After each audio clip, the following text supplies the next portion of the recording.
Bonjour, c'est Olivia. Donc voici notre vidéo sur le thème du viol. Alors je vous concède en ces temps de fête et ce n'est pas très gai de parler de douleurs, de souffrances telles que le viol. Mais cela dit, je crois que dans la souffrance, il n'y a pas de temps ou de date précise pour en discuter, pour en parler, pour échanger. Et c'est un sujet qui ne périme jamais. Donc j'insiste bien sur le fait de encore et toujours continuer d'en parler, déjà pour comprendre la situation et puis surtout pour réussir à surmonter cette souffrance qui impacte et qui est ancrée et qui est profonde. Donc voilà, cette vidéo-ci, j'ai envie vraiment de parler du lien qui est entretenu avec nos parents lorsqu'on a été ou lorsqu'on est victime de viol. Alors bien sûr, il arrive très souvent, hélas, que des victimes de viol soient soumises à leur bourreau, leur père ou leur mère, ce qui est plus rare, mais qui existe tout de même. Voilà, vous allez me dire, ben oui, mon père est bien sûr au courant étant donné que c'est lui mon violeur. Bah, certes. Dans ce cas, je dirais, est-ce que votre mère est au courant des agissements de ce père? Première chose. Ensuite, ce qui me semble important, donc comme je le disais, il n'y a pas de date de prescription dans la parole. Et qu'on soit adulte ou non, quand je dis ou non, bon, on peut être adolescent, c'est peut-être plus compliqué de se positionner, de parler à ses parents.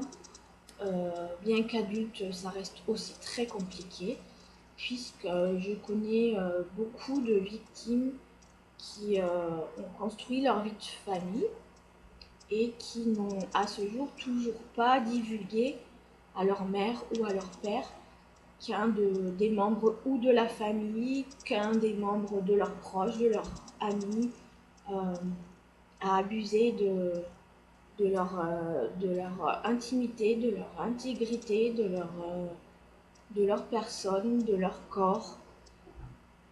Et qu'à ce jour, ces victimes-là continuent d'être dans le silence. Ce qui ressort souvent, bien sûr, c'est la peur de dire à sa mère, à son père, qu'on a été abusé par un autre comment dire, individu.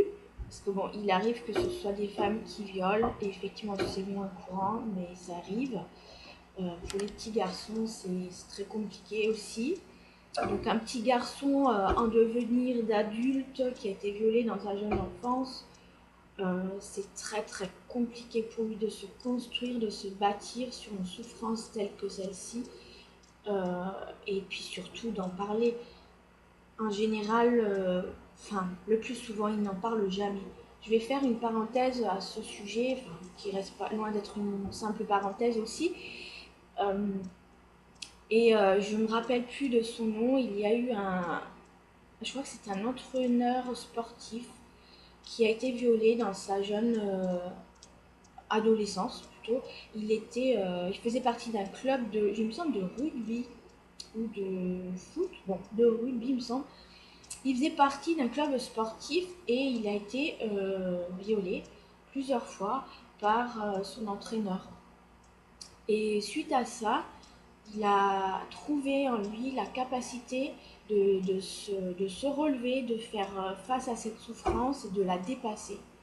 Et à ce jour, il a pris conscience de tout l'impact que ça pouvait avoir sur une vie et il a décidé de prendre en main cette situation et d'en faire quelque chose pour les jeunes sportifs, notamment les garçons, parce que souvent les jeunes garçons, donc les très jeunes hommes, sont violés par leur entraîneur de sport. Donc il chemine la France avec sa petite voiture, où je me rappelle plus du titre de cette... il est passé dans un reportage il y a quelques mois à la télévision. Et donc il a décidé de parcourir la France et il me semble bien un pays voisin. Je suis pas sûre si c'est pas la Belgique. Enfin, bref, pour parler justement du harcèlement et puis simplement du viol dans les clubs d'ados, dans les clubs sportifs. Il fait de la prévention et bien entendu, il va vers des victimes qui n'en ont jamais parlé. Des victimes s'adressent à lui et réussissent un petit peu à se libérer de ce poids. Et très souvent, il arrive que les parents ne soient pas au courant et tombent naturellement des nues lorsqu'ils apprennent que leur enfant a été abusé par leur entraîneur, par l'entraîneur sportif. Donc je vous laisse imaginer le chaos que ça crée dans les esprits, que ce soit pour les parents et bien naturellement pour la victime, l'ado. Et tout ce que ça implique comme conséquence en termes de, tout à coup, prise de conscience de la réalité, de cette réalité douloureuse et de qu'est-ce qu'on va en faire là maintenant. Donc ce monsieur, je ne me rappelle plus du nom, je suis désolée, je vais essayer de le trouver et de mettre son nom dans le lien de description de la vidéo. Et donc voilà, tout ça pour dire que le lien, la relation qu'on entretient, la communication qu'on entretient avec nos parents sur ce qui nous est arrivé. Alors ça ne s'arrête pas finalement au viol à proprement parler, ça peut s'arrêter sur un tas de choses, un tas d'épreuves qui sont vécues et dont on n'arrive pas à parler, à discuter, on n'arrive pas à se confier à nos parents. Mais notamment pour le viol, puisque c'est le thème principal, euh, ce qui ressort, les victimes souvent disent, et puis moi la première, hein, ça a été comment ben, je vais l'annoncer à mon père, est-ce que je vais lui dire, déjà j'ai peur de lui dire, je n'ai pas envie de lui dire, qu'est-ce qu'il va penser de moi. Et puis une forme de honte, hein, finalement, parce que c'est honteux ce qui t'est arrivé. Euh, D'ailleurs, c'est une forme de honte que j'ai pu ressentir lorsque j'ai partagé mon histoire avec l'une de mes sœurs qui m'a dit mais toi Olivia, mais à toi comment ça a pu t'arriver, à toi, toi qui es toujours là en quelque sorte à être droite sur ton chemin, comment t'as pu te laisser entraîner dans une situation pareille. Alors forcément ça interroge, c'est un jugement qui est porté et qui, à un moment donné, m'a amené la honte parce que oui, moi, effectivement, je ne pouvais pas prendre conscience que j'étais dans une situation malsaine. Mais encore une fois, comme je l'ai dit dans l'une des vidéos, à un moment donné, lorsque ça se passe, lorsque le viol se produit ou va se produire, c'est que la victime se trouve dans une situation où elle est en incapacité d'agir et psychologiquement et moralement et physiquement et tout ce qu'on veut, elle est là dans une situation où elle n'a pas le choix. Donc arrive ce qui malheureusement doit arriver ou arrive. Et donc au bout de 2 ans, j'ai partagé mon histoire avec mon père, mais par écrit, je lui ai écrit. Donc à ce jour, on va dire, je n'en ai jamais clairement parlé. Bon, j'en éprouve pas nécessairement le besoin plus que ça, mais s'il fallait en parler, et puis au vu de toutes les vidéos, de ce que je commence à entreprendre dans le sens en parler publiquement, à un moment donné, il n'y aura pas le choix d'en discuter ouvertement avec lui. Bon, il se trouve que nous habitons à 700-800 km l'un de l'autre, donc les entrevues sont comment dire, plus rares et les occasions, j'ai envie de dire, s'y prêtent moins. les occasions à la parole sur le sujet s'y prêtent moins. Voilà. Bon, c'est pas le problème. Quant à ma mère, et c'est là où je vais, par rapport à mon histoire, ma situation, j'ai compris beaucoup de choses. Parce que ma mère, je ne lui ai pas dit de suite, étant donné que je ne savais pas que j'ai été violée. Et que lorsque j'en ai pris conscience, bon, je lui ai raconté l'histoire et il se trouve que elle connaissait donc ce violeur et elle aussi, en fait, a été l'une de ses, on va dire, de ses victimes.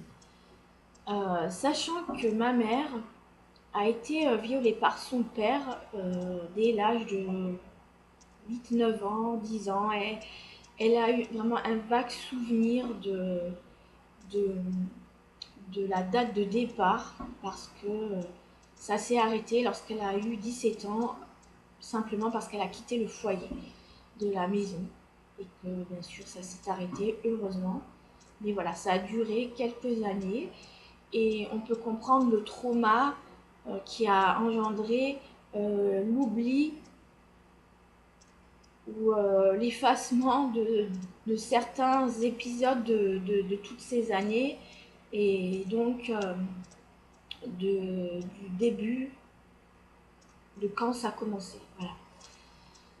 Donc là, on a affaire, on va dire, à un père violeur, pédophile, ce qu'on appelle pédophile. Voilà. Bon, je ne vais pas m'étendre sur tout ce qui est psychologie, pathologie, etc. du profil pédophile.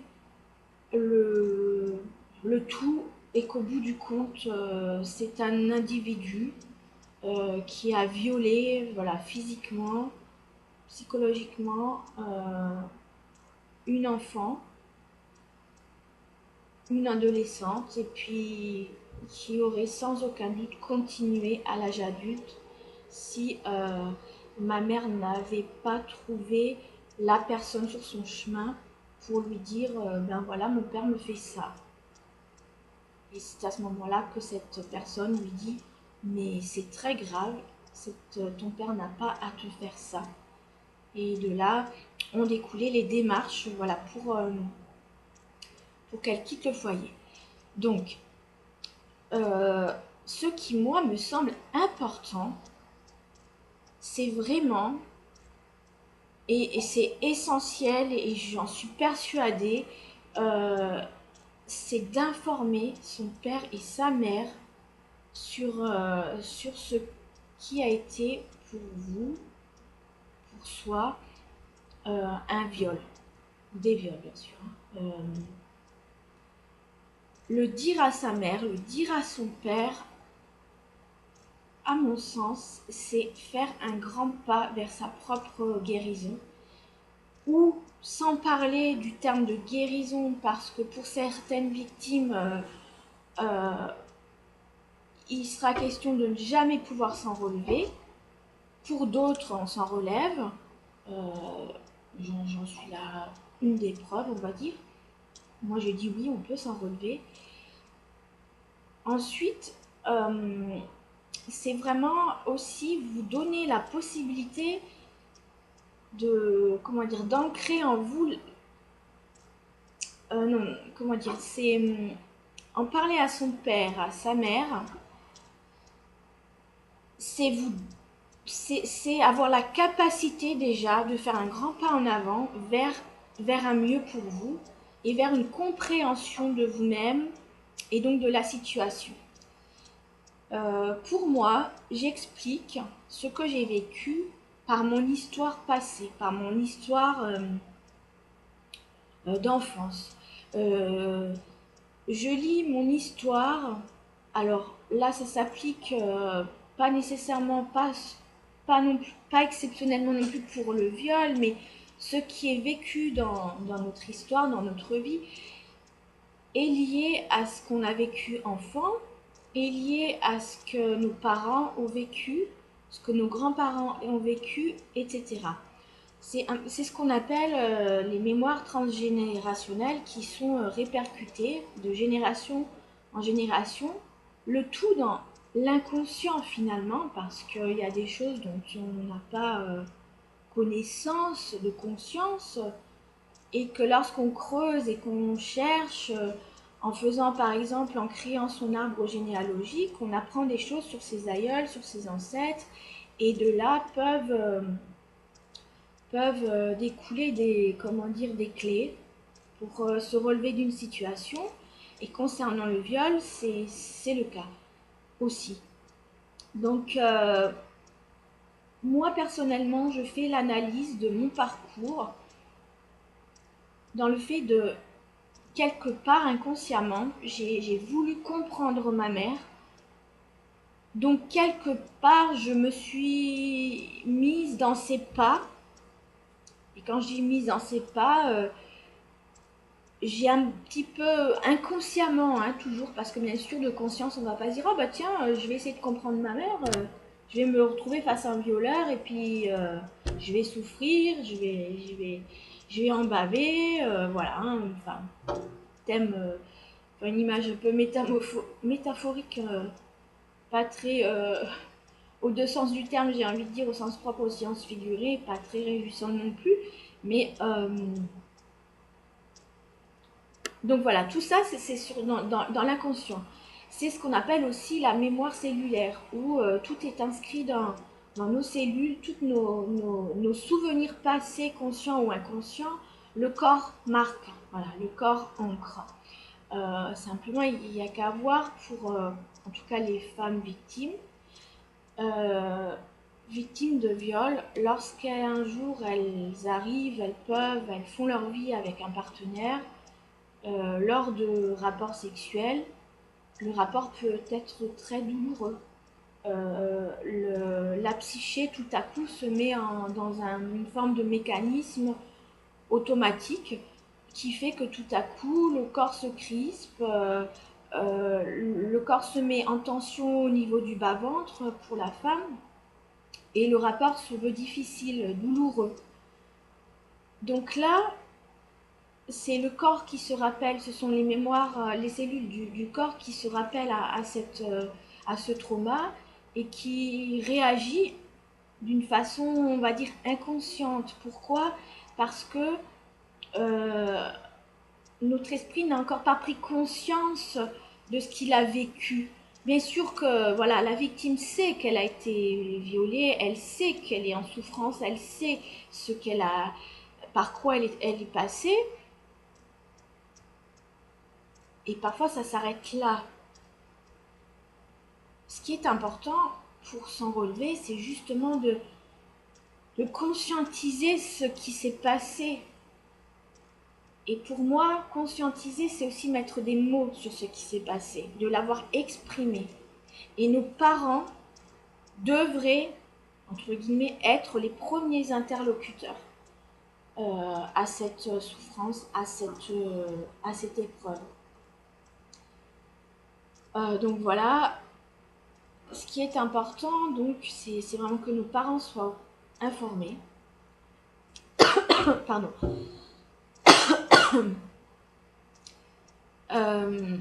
J'ai souvent entendu, voilà, des victimes qui disaient non mais je veux pas en parler à ma mère, ça va lui faire trop de mal, elle va souffrir. Lorsqu'il s'agit, par exemple, du père, voilà, je n'en parlerai pas à ma mère parce que sinon ça va lui faire de la peine. Ça va lui causer de la peine si elle apprend que mon père m'a violée. Et puis derrière ça se cache aussi une culpabilité. Est-ce que je ne l'ai pas cherché? Parce que c'est quelquefois des choses que j'entends où c'est ma faute, c'est peut-être ma faute. Donc surtout, je ne veux pas décevoir ma maman, je vais pas l'en informer, elle risque de souffrir et puis d'être déçue de moi, peut-être. Euh, alors, pour ce que j'ai pu, partager, expérimenter avec des victimes femmes, lorsqu'elles ont été abusées par leur père, violées par leur père, pour moi, les mères savent toujours. Les mères sont au courant. Les mères savent. Ma mère savait ce qui allait se produire avec ce violeur, me concernant. Elle savait. Elle savait la situation, les circonstances. Elle n'a pas réagi. Bon, sans jugement aucun, elle était en incapacité de réagir dans le sens où, pour elle, le chemin concernant ses viols n'est pas terminé. Donc voilà. Il y a une autre victime à laquelle je pense, qui est persuadée aussi que sa mère n'est pas au courant. Et moi, je suis persuadée que oui, sachant que comment voulez-vous ne pas être au courant en tant que maman? Vous avez un homme qui dort à vos côtés toutes les nuits, et puis vous le sentez parfois absent dans votre lit. Où est-il? Que fait-il? C'est régulier. Même si vous ne savez pas ce qu'il fait ou ce qu'il va faire, ou que vous ne voulez pas trop vous initier dans, on va dire, respecter un petit peu sa bulle intime, on va dire, à un moment donné, il y a quelque chose en vous qui va vous titiller et vous allez, mais t'étais où cette nuit? Qu'est-ce que tu as fait cette nuit? Rien que ça. Rien que ça. Il y a des mères qui ne jamais se manifestent de cette façon. Elles savent. Elles savent que leur petite fille ou leur petit garçon est abusé, violé, touché par leur mari, par leur conjoint. Bon, c'est sans jugement encore une fois, parce qu'elles aussi, elles ont leur lot de compréhension sur ce qui s'est passé pour elles, parce qu'elles-mêmes ont sans doute été victimes de quelque chose du même ordre. Donc là, je m'adresse vraiment de tout cœur à toutes les victimes femmes, ou même hommes, hein, qui ont été abusés par leur père, violés par leur père, ou leur beau-père, hein, ou belle-mère. Adressez-vous, interrogez-vous sur ce que c'est votre mère, sachant que vous ne lui avez rien dit, bien sûr, mais voilà, quelque chose déjà pour creuser, une piste pour creuser pour élargir peut-être votre pensée. Alors je conçois que ce soit très difficile, hein. C'est très difficile parce que avec les parents, on va se heurter à quelque chose de fort, hein. Les parents, c'est quand même ce qui nous est présenté comme un modèle, comme quelque chose d'ordre, de l'ordre, hein. Les parents, c'est l'ordre. Donc à un moment donné, lorsque l'ordre est impacté, ça va pas dans l'ordre naturel des choses qu'un père viole sa fille. Non, absolument pas. Donc, étant donné que le père ou la mère sont représentatifs de l'ordre et qui sont eux-mêmes, comment dire, responsables d'un désordre, il y a une totale confusion déjà entre le bien et le mal, une confusion qui est instaurée, une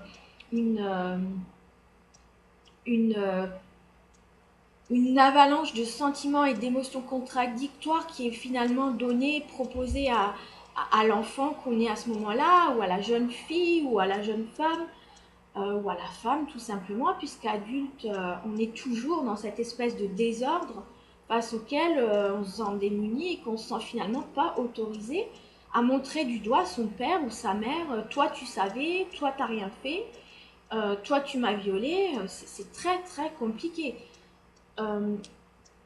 Parce que voilà, nos parents nous sont montrés comme des êtres de modèle, donc à qui on doit obéissance, à qui on doit respect, attention, respect. Aujourd'hui, d'adulte à adulte, si je m'adresse à ma mère, si je m'adresse à mon père, lui dire que je ne suis pas d'accord avec lui dire que je n'ai pas envie de participer à telle ou telle activité qu'il propose en famille, par exemple, ce n'est pas lui manquer de respect, c'est simplement exprimer son désir, sa volonté, ce qu'on souhaite, sur un plan adulte à adulte. Et dans notre société, on est très nombreux à faire face à nos parents encore avec des yeux d'enfant. Donc tout ça, ça s'explique, ça se comprend. C'est un petit peu ce qu'on appelle la loyauté familiale, ça rentre dans la fidélité familiale, on est un peu conforme à des choses qui sont établies. Par exemple, on va bousculer, moi je bouscule beaucoup de rituels familiaux en ne faisant pas ou en n'adhérant plus à certaines choses. Notamment, par exemple, c'est Noël, voilà. Quand on a sa propre petite famille, peut-être qu'on a envie de modifier la façon de se réunir. On n'a peut-être pas nécessairement envie d'obéir à tout ce qui a été jusque-là, aller chez papa-maman parce que c'est Noël, ou à inviter papa-maman parce que c'est Noël, parce que c'est une fête de famille. Pourquoi pas, bien sûr. Mais si on a le désir, par exemple, de rester avec la petite famille qu'on s'est construite, il n'y a pas de mal. Et en rien, on ne va être dans l'irrespect de ses parents. Voilà. Bon. Ceci pour dire à quel point le regard de nos parents, le lien avec nos parents a un impact sur notre vie, a des conséquences sur notre façon d'agir, de réagir. Et on a vécu un drame et lorsqu'on a vécu quelque chose d'aussi cruel que le viol, il me semble très très essentiel et important de leur en faire part.